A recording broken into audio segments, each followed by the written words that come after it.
Bonus episode of Locked On Jayhawks. Not really going to be fun for this content, but it is very important. Arterio Morris has been suspended from the program. We're going to discuss why, go over some of the details from the Kansas City Star article on this edition of Locked On Jayhawks. You are Locked On Jayhawks, your daily podcast on the Kansas Jayhawks, part of the Locked On Podcast Network, your team every day.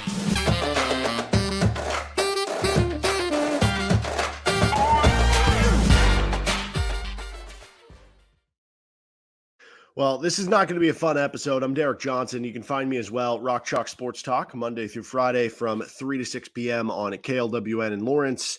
You can also catch us with Locked On Jayhawks anywhere you get your podcasts or on YouTube. Arterio Morris story comes out earlier today from the Kansas City Star, has been suspended from the basketball program. We're going to talk about this. We're going to summarize some of the stuff. We're going to get into some excerpts from the story. And kind of overall thoughts, I guess, and summarize, I don't know where we go with this. This is a kind of an off-the-cuff type of thing. Let me just say this, disclaimer right off the bat. Please, please, please read the actual article in the Kansas City Star at kansascity.com. They did excellent work. Shreyas Lada did excellent work. Again, Kansas City Star, kansascity.com. Please read it. Don't just read the headline. That's where you get in trouble with these things. Don't just read the headline. Read the whole story. Please do that. I'll say this. I've had some people reach out to me. I have obviously been somebody who has been hard on KU and Arterio Morris and this whole thing about this happening. I didn't think this was something that should happen. I am not taking this as a win. I am not taking this as a victory lap. So I've had some people reach out being like, I'm sorry, you were right. Or I've had some people reach out and be like, yeah, it looks like you have, more, I don't know, firepower after what you said before.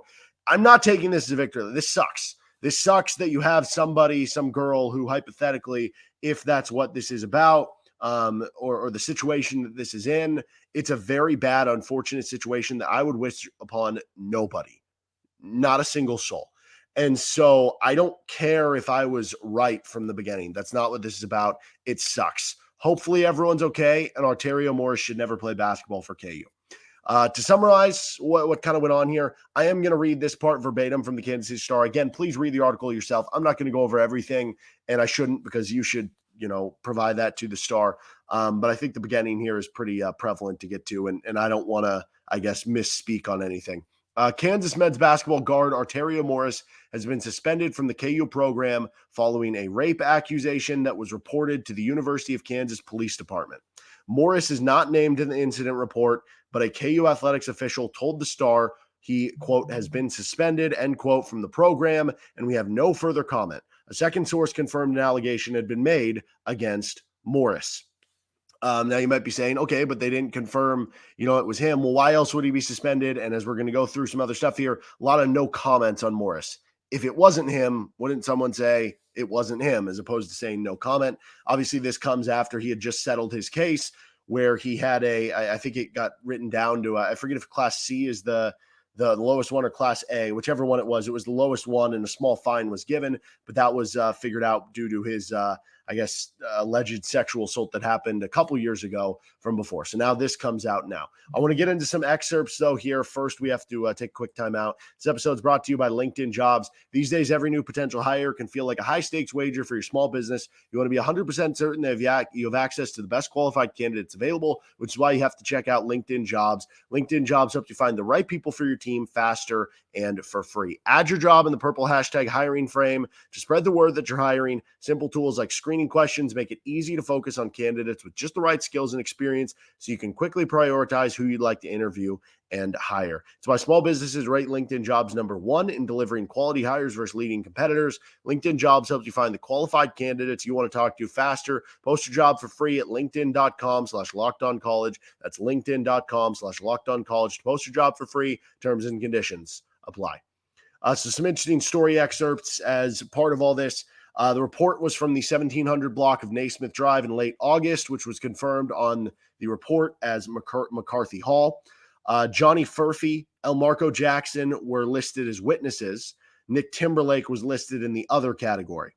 This is a direct part that I'm pulling from the KC Star. A source with knowledge of the situation said the men's basketball players listed as witnesses or other on the incident report were interviewed after the fact and not involved in the incident at all. They are not under investigation or anything like that remotely. So you might see in the story, Johnny Furfield, Marco Jackson, what does that mean? Were they in the room? No, they were just witnesses. They were just telling what happened in the story. They are totally clear in all this.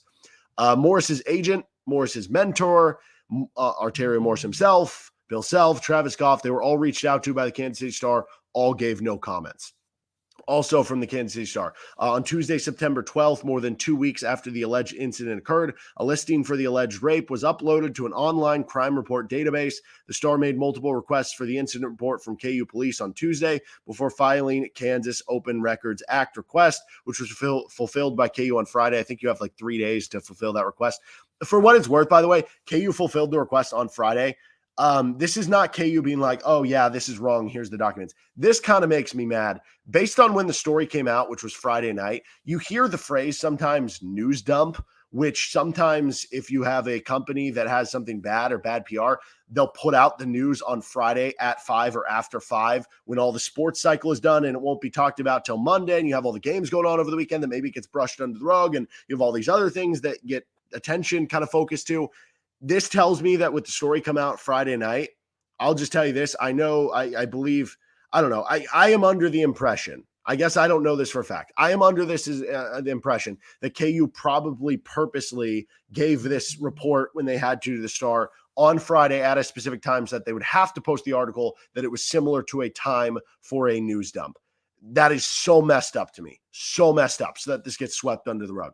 The case is still open. Morris hasn't been arrested, nor has a warrant been issued for his arrest. The Douglas County District Attorney's Office told the Star on Thursday, quote, at this time, this case has not been presented to our office for charging consideration.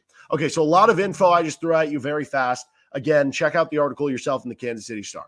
First of all, no charges. So does that mean it's possible that nothing's going to come of this? I guess that could be possible. Is it possible that it is someone else if no charges have been had to Arterio Morris? I mean, again, I guess, but why else would he be suspended and why all the no comments about it?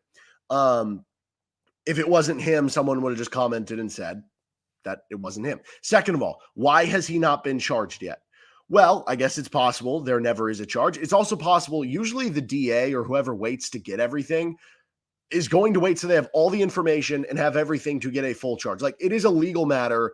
You're not going to go in just halfway. You're not going to dip your toe in the pool and be like, we think we're going to charge you on this, but we don't know all the details. You're going to wait for everything. So it's going to take time before you actually charge someone, if that is the case. If he does not, I don't know. You have to be very measured there. So that could be why the charge hasn't officially happened yet. Maybe it won't, maybe it will. I don't know. Is it possible he gets off similar to his last case? Maybe. Or does his last case, the fact that that is now on record, because even though he worked it down to whatever the lowest class form of that happening was, it still can go on your public record and be on your record when you're applying for jobs. So that is on your record now, even the first case that happened. And now that you have that on your record with this happening, it's probably a little harder to play it down, whether it's to, the judge or for different charges or for whatever reason. So I think it'd probably be harder to get off this go around, so to speak. Is it possible if he gets off from a legal perspective and he does able to do that KU plays the innocent card? Well, I guess you could, and you could say, well, he got off both times. Then again, I would imagine with KU when bringing him in, he was probably on a 2 strikes policy already, that the next strike was the 3rd strike. Then again, I guess you could say that Bill Self was comfortable enough bringing him in, which would tell you that he probably wants him on the team. Maybe KU would say no and Bill Self would say yes. I don't know how that would go. One thing is for certain for me. This was an excellent job by the Kansas City Star and why things need to be questioned. These are why I have these conversations and question them, why we shouldn't just automatically be like, oh, but Bill Self is in the room. He knows a lot more than us. Sometimes that is not the case. Sometimes you might not know or you might not want to know what the correct answer is. Sometimes these things need to be questioned, and this is an exact reason why. All right, I'm going to finish up with kind of final thoughts here. First, this episode of the show is brought to you by FanDuel. Get ready for the NFL season with incredible offers from FanDuel, America's #1 sportsbook. Right now, new customers can bet $5 and get $200 in bonus bets guaranteed. Plus, all customers bet $5 will get $100 off NFL Sunday Ticket from YouTube and YouTube TV. Now's the best time to join FanDuel. The app is easy to use, and you can bet on everything from spreads to player props and more. So visit FanDuel.com/lockedon and kick off the NFL season with an offer you don't want to miss. FanDuel, official partner of the NFL. So I know while some people probably are commenting already, I'm going to be honest, I'm not going to read any of the YouTube comments on this because I just don't want to go there. There's still going to be some people saying that, oh, the Kansas City Star, they've done this and that in the past, or innocent until proven guilty, all this stuff. They're going to play the card. Let's see what happens here. Why are you giving this the benefit of the doubt? I don't know why. If you owned a business and had an employee show up late every single day and give you a different excuse every single time, the next time he shows up late, you're going to either stop believing him or you're not going to give him the benefit of the doubt about why traffic was so bad or why he had this thing to do at home or why his dog pooped on the floor. You're not going to give him the benefit of the doubt anymore. Why are you giving any benefit of the doubt here at this point with Arterio Morris? He should have never been on KU to begin with, and he certainly shouldn't anymore. This is obviously going to have an impact on-court impact for KU, and we're going to have plenty of time to discuss that and how it affects the rotation. All that is a pertinent question. We are a sports show, and we will talk about that sports side of things. That is inevitable, and we will get to that at some point. But for this episode here today, I'm going to end there. I think he should be off the team. Obviously, he's suspended, so maybe that's one step toward going there.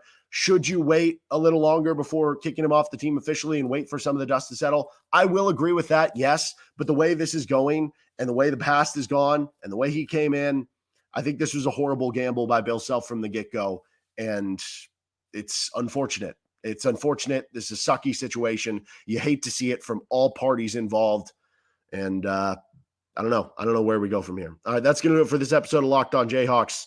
Not a fun one. Sorry the way it was. We'll see you next time. It will be more fun, hopefully, with a KU Nevada recap.